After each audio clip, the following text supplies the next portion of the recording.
The opening bell rings at 9:30 a.m. Eastern Standard Time, but smart money, we get there early. Welcome to Beat the Bell, the podcast that demystifies what's happening in the market before it impacts your wallet. I'm Dominique Broadway, self-made first-generation multimillionaire, and after helping over 600,000 people build wealth, especially those who are the first in their family to do it, I'm here to translate the financial noise into clarity you can actually use. Whether you're just starting your wealth journey or you're ready to level up, this is where we beat the bell together. Hey everyone, welcome to Beat the Bell. I'm Dominique Broadway, and listen, I need you to really pay attention this week because what's about to happen in the markets could seriously impact your money. Here's the thing. 5 of the biggest tech companies, we're talking Meta, Microsoft, Alphabet, Amazon, and Apple, are all reporting earnings within 72 hours of each other. These 5 companies alone make up nearly 30% of the S&P 500. So whether you realize it or not, if you have a 401k or any kind of index fund, you've got major exposure here, okay? But it gets more interesting. The Fed is making its interest rate decision this Wednesday, the same day that 3 of these tech giants are reporting earnings just 2 hours after the Fed announces. And just to make things extra spicy, the federal government is still shut down. We're on day 27, which means we're missing critical economic data that normally helps us understand what's really happening. So yes, as you can see, this is a big week for your money. So let's break down exactly what you need to know and what you should be doing about it. Okay, so first things first. Wednesday, October 29th at 2 p.m. Eastern Standard Time, the Federal Reserve is meeting to decide on interest rates.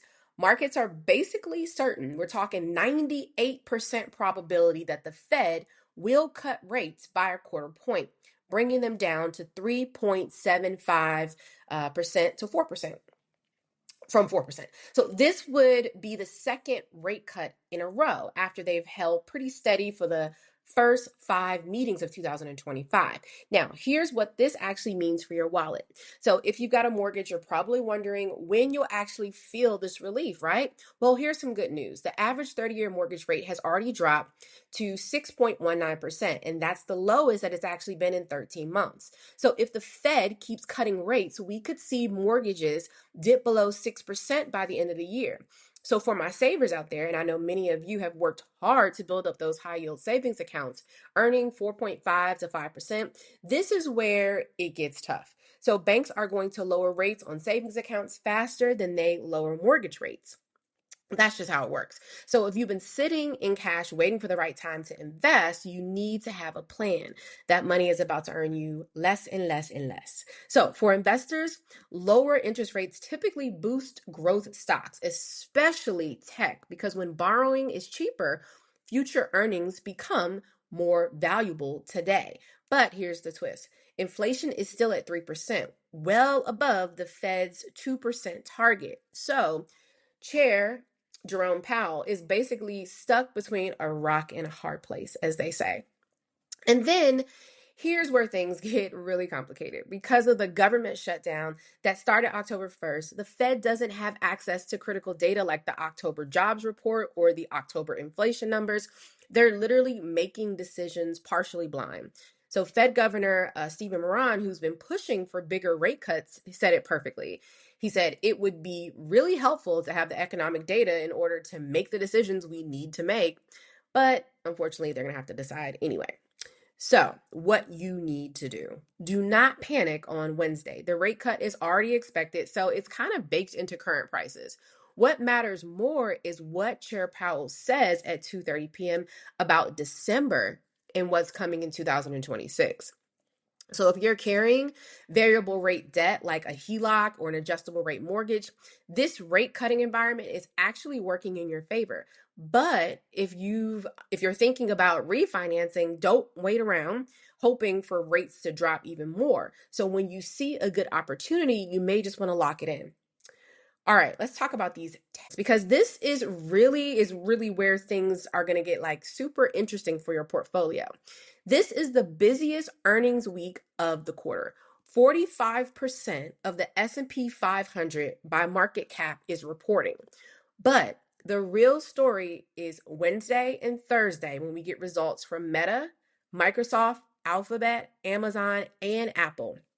And get this, Meta, Microsoft, and Alphabet all report Wednesday at 4 p.m., exactly 2 hours after the Fed's decision. Talk about a lot happening at the same time. So here's what to watch and why it does actually matter to you. So Alphabet, they're going to be announcing Wednesday after the market close. So analysts expect $2.28 per share earnings on 100 billion in revenue. That's 13% growth. The big question is their cloud business still growing fast? And can they keep growing search revenue even with all the AI disruption? So if you own Alphabet directly or through index funds, and trust me, if you're in an S&P 500 fund, you do. This matters. Alphabet is about 3 to 4% of the S&P 500. So if they swing 10% either way, the whole market will feel it. Now, Wednesday, we have Microsoft after the market close. Everyone's watching their Azure cloud growth and whether all those billions that they're spending on AI are actually making money yet. So, real talk, if you work in tech or your 401k is heavy on tech stocks, Microsoft's guidance for the next quarter will tell us if companies are really spending on AI or just talking about it. Then we have Meta on Wednesday as well. So after a really strong 2024, like, can they keep this going? Their advertising numbers tell us about consumer spending. If companies are pulling back on ads, that's an early warning sign that the economy might actually be slowing down. Then we have Amazon, which is Thursday after the close. This is your real-time check on the American consumer. Amazon's retail business tells us if everyday people are still spending. Their AWS cloud business tells us if companies are still investing in growth. So if you're trying to figure out whether to spend on holiday shopping this year or tighten your budget, Amazon's commentary about what they're seeing will actually give you some real insights. Then we have Apple, one of my favorite companies. They'll be announcing Thursday after the close. So iPhone 16 sales, services revenue, and how they're doing on China. So Apple's results are going to tell us whether people are still willing to drop $1,000 on a new iPhone or if we're starting to see spending fatigue. Now, here's the bigger picture. So far this earnings season, 87% of S&P 500 companies have beaten expectations. That's way above the historical average. And on average, stocks are up almost 1% on the day that they report. These are really healthy signs. But here's what you need to understand. Because these 5 tech giants represent such a huge chunk of index funds, their results are going to determine whether your 401k ends October in the green or in the red. Even if you think you're not invested in tech, if you're in a target date fund or any S&P 500 index fund, then you definitely are. So beyond the big 5, we're also getting earnings from companies that tell us other important stories. So Coinbase and Reddit will be on Thursday. They're going to tell us what's happening with crypto and social media. And then we have Procter & Gamble showing us how inflation is hitting household budgets. And then we have Honeywell and GE telling us about manufacturing and industrial health. So let's talk about this government shutdown because it's having real effects beyond just political drama in Washington. We're now 27 days into this, the second longest shutdown in the history of the United States. And it's impacting your money in ways that you might not even realize. So let's talk about this data blackout. The Bureau of Labor and Statistics, the Census Bureau, and other agencies are not releasing data right now. So we don't know what October employment looked like, what inflation did, or how consumers are spending. And that uncertainty, the stock markets do not like that. They actually hate it. Then this one is super serious. Nearly 42 million Americans rely on SNAP benefits. That's the program formerly known as food stamps. Right now, they have funding through October. But come November 1st, which is this Friday, without a deal, those benefits stop. So another 7 million mothers and young children depend on WIC, and that program is running on emergency funding that's about to run out. So if you invest in companies like Walmart, Target, or other grocery chains, this is critical because if SNAP benefits pause, that's actually a direct hit to their revenue. Now, federal workers. We have about 1.4 million federal employees that are either furloughed or working without getting paid. The military got emergency funding, but most federal workers haven't seen a paycheck in weeks. And here's the thing, this creates a ripple effect. Federal workers who aren't getting paid stop spending in their communities, restaurants near federal buildings, local businesses, childcare providers, they all feel it. So, what does this mean for you? If you're a federal employee, you do have rights. Federal law previously requires that you get back pay once the government reopens, but we don't know if that's going to happen this go around. But right now, either way, you need to make a list of essential versus discretionary expenses. Call your bank. Many are offering hardship programs, fee waivers, and payment deferrals. So don't be afraid to ask for help. If you're a federal contractor, unfortunately, you are not guaranteed any back pay. This is the time to use emergency funds if you have them, or look into temporary work to bridge the gap. So for everyone else, this government shutdown is slowing down economic activity, which is actually deflationary. That might give the Fed more room to cut rates, which is potentially good news for borrowers, but as we know, a little bit tough for savers. So historically, government shutdowns don't crash the market. The 2018 through 19 shutdown barely made a dent, but when you combine it with this week's Fed decision and all these tech earnings, it adds another layer of uncertainty. And markets, they really don't like uncertainty. So, a few other things happening this week that could move markets. Trump Xi summit. So, President Trump is meeting, with Chinese President Xi Jinping. Hopefully I said that right. On Thursday in South Korea. So, early reports suggest that they've already worked out a framework for a deal.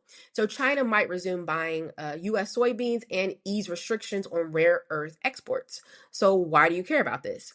Well, this impacts tech stocks. Rare earth minerals are crucial for semiconductors, architecture, agriculture stocks, and overall market confidence. So less uncertainty is, as we say, good for markets, is good for the markets.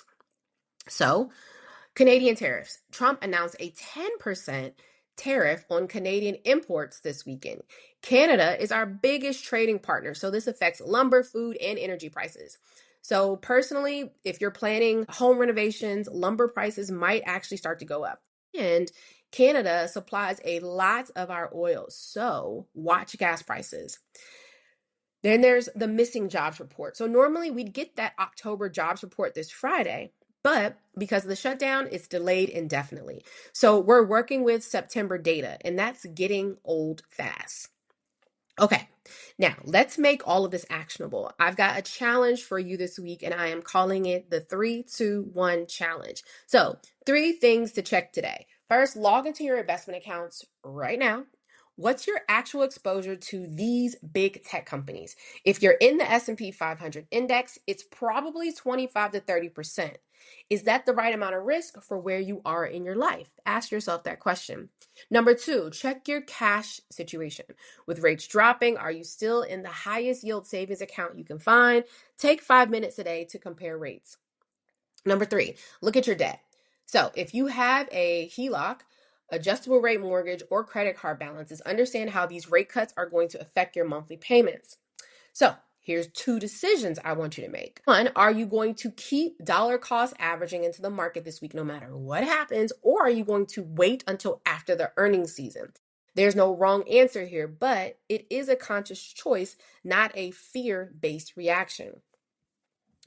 Number 2, if you're a federal employee or contractor, what's your backup plan if this shutdown continues another 2 weeks? Sometimes just having a plan reduces the anxiety.